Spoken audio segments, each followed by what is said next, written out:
The views and opinions expressed on today's show are solely those of the individuals speaking and do not necessarily reflect the official positions of the American Solidarity Party. The official party platform can be found under the About Us page on the American Solidarity Party website, solidarity-party.org.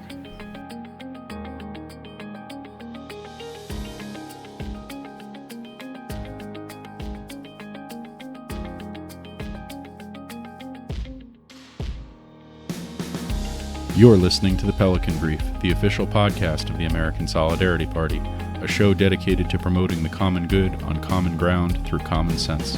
I'm your host, Bill Fleming. My guest today is Kelsey Hazzard.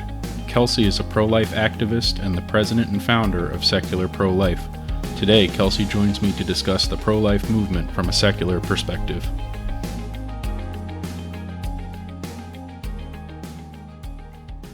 Thank you for joining me, Kelsey. Thank you so much for having me. So I was wondering if we could start off with just a little bit of background about yourself for our listeners who may not be familiar with your activism. Absolutely. So I am the founder and president of Secular Pro-Life, and Secular Pro-Life is basically what it sounds like. We treat abortion as a life and death issue rather than a theological one. So we're able to put religious differences aside and unite pro-lifers from various faith backgrounds as well as atheists and agnostics. Myself, I am an atheist, but I grew up in the Methodist denomination, United Methodists, and for those listeners who don't know, that denomination is officially pro-choice. So I never got to hear any sermons about abortion growing up or anything like that. I was not raised in the pro-life movement, but I became pro-life. I became more of an activist, particularly in college, and for a while there I was doing pro-life advocacy in direct opposition to my church, which of course was not sustainable in the long run. But I later left the church, became an atheist, and continued my pro-life work through Secular Pro-Life. Can you share your story of becoming pro-life? You know, I don't have really a conversion story. I think I have been pro-life for as long as I have been old enough to understand what abortion is. Even though I wasn't raised in the movement or specifically given pro-life instruction, I definitely had the general moral principles of sticking up for the little guy, treating others the way that you would like to be treated, and that sort of thing, which were very readily applied to the abortion context, and I could see that killing human beings is wrong. But I didn't really get involved in the pro-life movement until I was a college student. I attended the University of Miami as an undergraduate, go Canes, and I saw that there was a Planned Parenthood affiliated student group there, but there was not a pro-life student group. And, you know, me being 18 years old and excited about life, I was just, I said, okay, well, why don't I start one? And of course, I had no idea what I was getting into and the responsibility that that would entail. But Students for Life of America, the national umbrella group, saw what I was doing, saw leadership potential in me, really took me under their wing, mentored me, and equipped me with the tools that I needed to succeed as an advocate. So once I was getting ready to graduate from college, I looked ahead and was thinking about how I could continue my pro-life advocacy after leaving campus, and that's when I wound up starting Secular Pro-Life back in 2009. So one of the things you brought up there was the Planned Parenthood affiliated group. On the religious side of the discussion, we often hear pretty harsh criticisms of Planned Parenthood due to their role in providing abortions. What are your thoughts on Planned Parenthood? I mean, definitely they are the largest abortion business in the United States. There's no question about that. I mean, they have a huge share of the abortion market and are directly responsible for the deaths of millions and millions of children. On top of that, their record on race is definitely problematic, Mm-hmm. and not only in the historical sense of the eugenics origins and Margaret Sanger and that sort of thing, but up through the present day as well.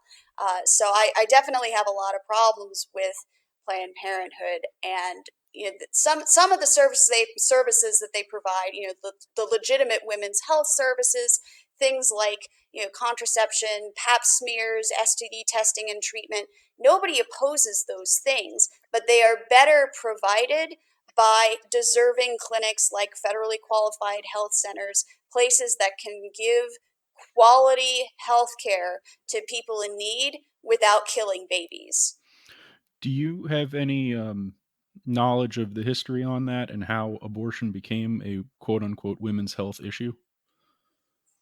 Well, I'm not entirely sure what you mean by that question. I can tell you that the abortion movement in the 60s and 70s certainly sought to portray it as a women's health issue, and that has continued on through the decades as a marketing strategy, essentially through to today.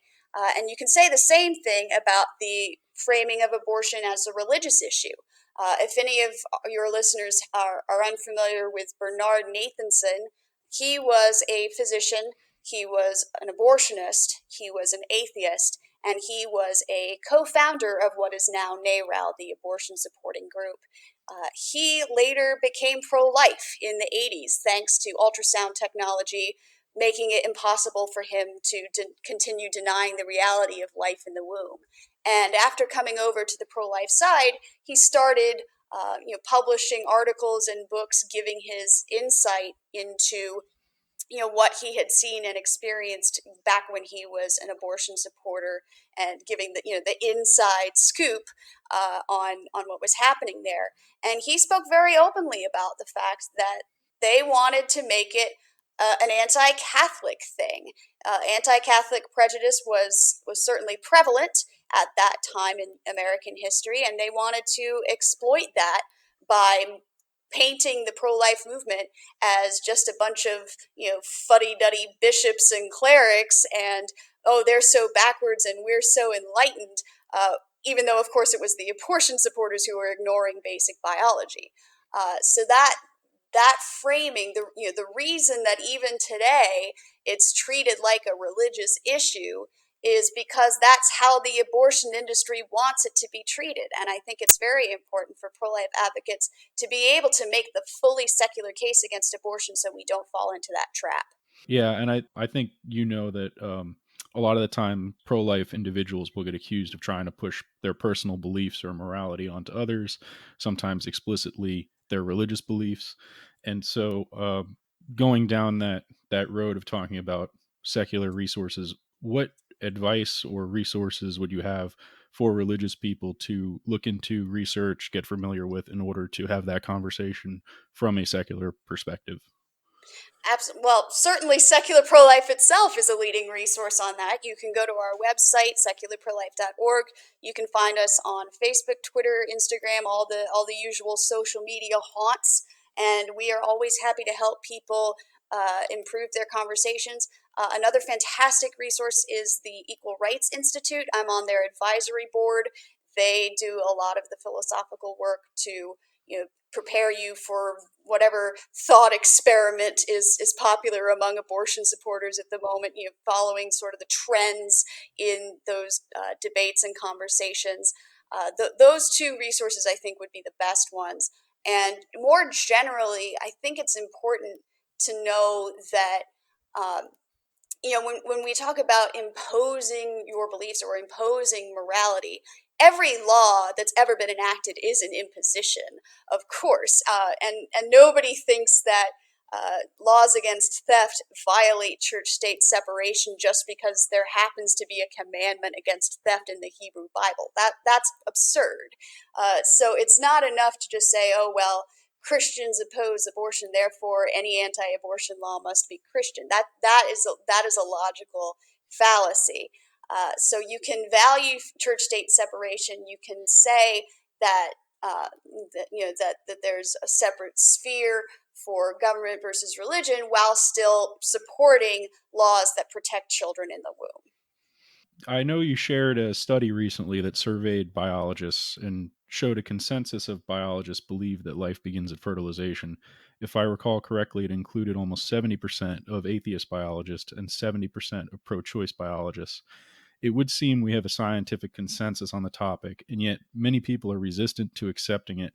Do you have any insight on whether or not this is due primarily to ideology or scientific illiteracy? Well, I think there's some of both, unfortunately, but I think the political ideology is the heavier factor of the two. People, I don't remember who it was who, and I'm going to mangle the quote too, but something along the lines of it's very hard to get someone to understand something when his job depends on not understanding it. Um, it's a similar problem that if someone certainly if you're in the abortion industry and you're literally making your salary that way, it's hard to abandon that and come across the aisle. But even for those who have a lesser commitment, people find it embarrassing to admit that they were wrong, or think, how are people going to think of me if I change my mind? There is a lot of emotion. The abortion debate is not purely a matter of logic. The political sphere is not purely a matter of logic. Emotion matters. So we as a movement need to keep that in mind and need to be sure that we have a way for people to save face and come over to the pro-life side, be welcomed with open arms, and not chastised for their past. There are organizations out there specifically helping people leave the abortion industry. But just on a smaller scale, being open to having a conversation with your friend who's pro-choice or who is on the fence, rather than immediately condemning them, because you never know when they may change their mind. Right, and I think what you said there about immediate condemnation is really important. I think it's very important to recognize that many pro-choice individuals come to their position out of a place of compassion. They recognize that the unplanned pregnancy that someone is financially or emotionally unprepared for can be devastating to go through. The irony is that while they claim to support the choice of the woman in question, she often doesn't feel like she has a choice. So, what is the role of government in empowering women to choose to carry their child to term? And what should the government do in order to achieve that goal? Well, okay. I wanted before I answer that question, I want to hop back to something to what you were saying at the beginning, which is when somebody tells you that they're pro-choice, that conveys almost zero information, because people can be pro-choice for so many different reasons. In some cases, as you said, they can be motivated by a misplaced compassion. In some cases, it's the scientific illiteracy. They genuinely don't realize that there is life in the womb. They have bought the clump of cells lie hook, line, and sinker. Then there are those who think abortion does end human life, that it is a tragedy, but we have to have it if women are going to achieve gender equality, which in my view is actually a somewhat misogynist assumption, but Mm-hmm. that's neither here nor there. So my point being, you're going to have very different conversations with each of those people. So if you're making an argument about the humanity of the unborn child to the person who already acknowledges that, you're just talking past each other. So very important to open any kind of conversation with questions. Figure out what pro-choice camp the person belongs to before you respond to the argument. But getting back to the role of government in this, I mean, certainly at the very least, it needs to get out of the pro-life movement's way. And what I mean by that is, you've seen these, for example, the NIFLA case. This was a case out of California where California, being a heavily pro-abortion state in terms of its electoral politics, uh, enacted a law that tried to force pro-life pregnancy centers to post on their wall information about local abortion centers. Basically advertise, oh, here's the number to call if you want to get an abortion. And you can do it on the state's dime. Like, just horrible, message trying to get women to leave the pregnancy center and go get an abortion instead. And that went all the way up to the Supreme Court, which thankfully struck it down as a violation of free speech. But that vote was way too close for comfort. So Number one, making sure that the pro-life movement can do its work, assisting women on the ground without being impeded by abortion industry interests. Similarly, we need to get rid of other forms of censorship, things like bubble zones that prevent effective sidewalk counseling, things of that nature. That's step one. That's the bare minimum. But beyond that, I think there definitely is a role for government in, for instance, enforcing pregnancy discrimination laws. Pregnancy discrimination in the workplace is a huge driver, or can be a huge driver of abortion. Paid family leave, things like that can make a huge difference, because we know from research that's been conducted, surveying women seeking abortion, we know that finances is by far the number one reason that women seek an abortion. They just feel that they can't afford to have a baby. Mm-hmm. So anything that we can do to make it easier for those women to choose life is something that we should be pursuing. Do you think we have any hope of reaching the group that you mentioned earlier about the group that recognizes the humanity but feels that there are societal factors that warrant the death of the unborn? Is there a way for us to reach them? There can be, and even that category, there are subcategories, right? So some people think that if we ban abortion, everybody's going to be, shoving coat hangers into themselves and dying in the streets. That's a debate that I'm happy to have just with data. We know how to have a society with strong anti-abortion laws and low maternal mortality rates. We know how to do that. It's been done in Ireland and Chile and places like that. That's one subtype. Those who are committed to the idea that you can't be a mom and succeed they're harder to reach. There's a lot of bitterness there, and I find it sometimes difficult to reason with people who think that my success as in business and in my professional career is somehow tied to the ability to kill a child. I find that very offensive. So that's probably the hardest pro-choicer for me personally to have a conversation with. But different people, of course, are going to have their own strengths and weaknesses. But I'm very reluctant to declare anybody unreachable.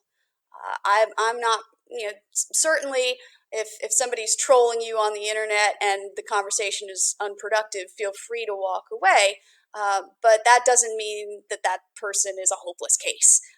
Just walk away knowing that you've planted a seed and that you have given some good information and things to think about for that person and for whoever else may have been listening in on the conversation. Earlier, you mentioned was it Dr. Bernard Nathanson of NARAL? Yes. Can you talk a little bit about the way that NARAL kind of inflated the numbers before the legalization of Roe in order to paint the picture of the dangerous abortions? Well, it's exactly what you said. I mean, among the revelations that Bernard Nathanson made after coming over to the pro-life side is that NARAL and other abortion advocates had just been straight up lying about illegal abortion deaths in an attempt to make the argument that abortion should be legal and that making it legal will make it safe. The numbers just don't bear that out. And it's one of those myths that it's a big lie that's been repeated over and over and over again, making it that much harder to debunk. But if you actually dig into the numbers, you'll find that making abortion legal does not make abortion safe. Yeah, and we heard that refrain from the Democrats about 30 years ago, safe, legal, and rare. And I'm curious if you have any thoughts on how we got to this place where now it's talked about as a social good rather than an unfortunate necessity. Yeah, they've definitely stepped away from the safe, legal, and rare. Abortion extremists, I'm sad to say, have largely taken over the Democratic Party.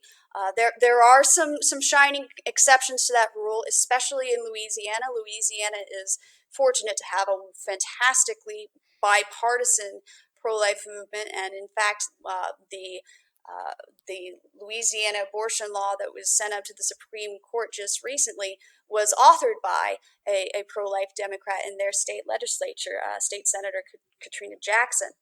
So there are some. Again, I don't want to give up hope entirely for the Democratic Party, but the fact of the matter is that the abortion industry is lucrative, and they pour that money into politics, and much like any other industry. And there are quite a few politicians in their pocket. And over the years, it has become more and more extreme to the point where you can't even now get even if get a decent number of Democratic senators and representatives in Congress to to vote on the Born Alive bill, to stand up for babies who survive an abortion attempt and are born alive. We can't even get a majority for legal protection for those babies. You have Governor Northam making horrific comments, sort of a wink and a nod toward infanticide, and it's extremely, extremely disturbing.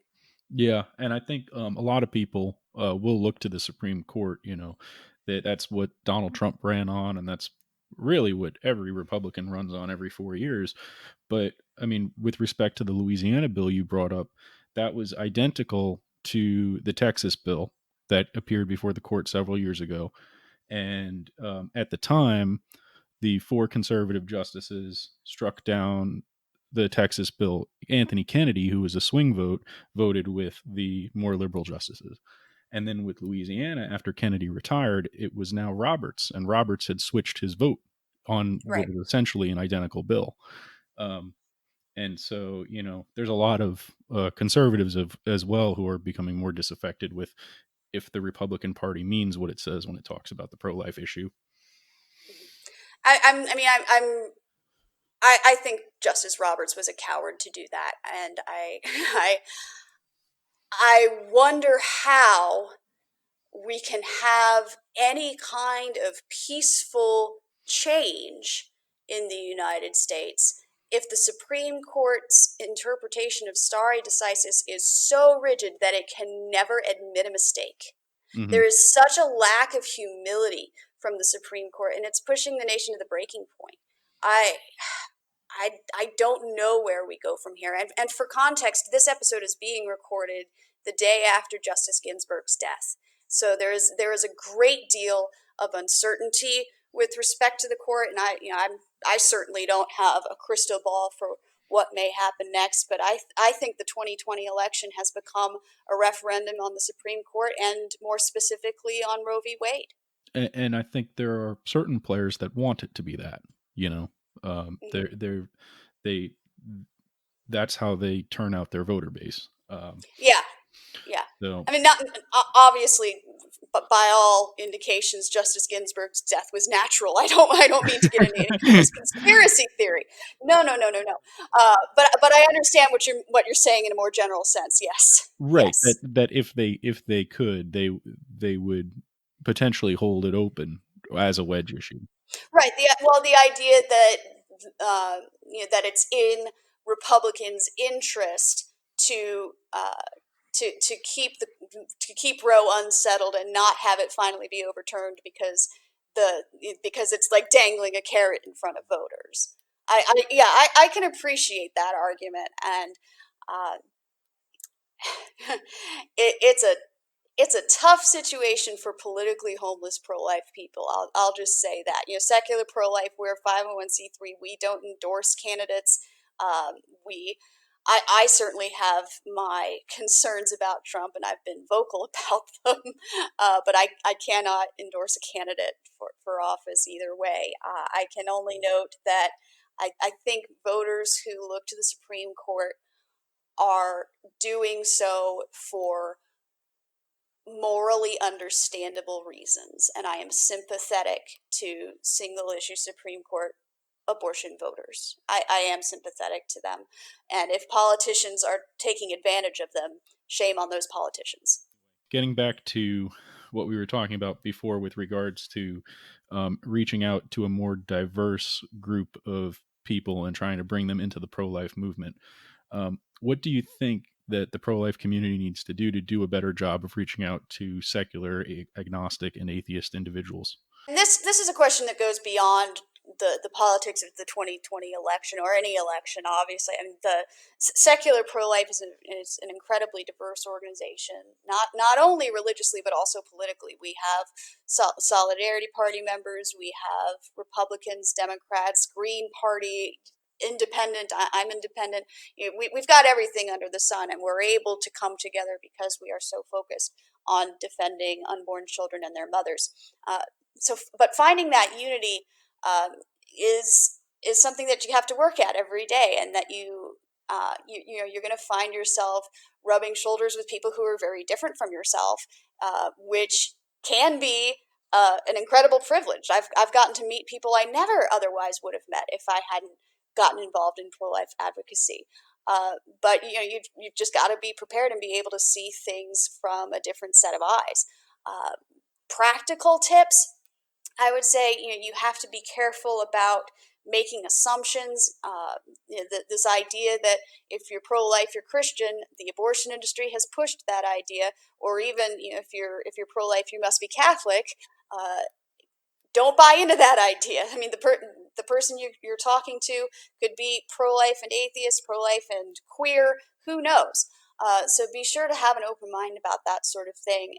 And when you're taking your case to the public, if you open with things like, we're all created in the image of God, large portion of the secular audience is just going to tune out from that point forward. There's a way to talk about this without bringing God into it. We can talk about our heritage as a nation of equal protection under the law and unborn children's exclusion from that equal protection. We can talk about human rights, being for every human being, having this approach that's as inclusive as humanly possible to reach as many people as possible. And secular pro-life does consult. People can email us and say, hey, we have this draft article or this draft brochure. How does this read to an atheist? We are happy to do that kind of consulting within the pro-life movement, and we do it freely, and we're happy to do it. If people would like to learn more about you and your organization, where can they follow you? We are at secularprolife.org, no hyphens or anything like that. You can find us on Facebook, Twitter, Instagram, and you can also find us at the March for Life, where we have a giant 14-foot tall bright blue banner that says, "For the embryology textbook tells me so." We are hard to miss, so follow the banner, come find us, and say hello. Thank you for joining me, Kelsey. Thank you.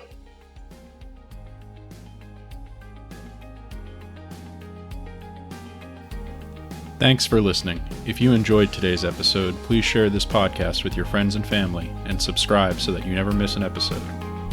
Our next episode is being released in 2 weeks. Tune in to hear my conversation with Christy Yao about whole life politics.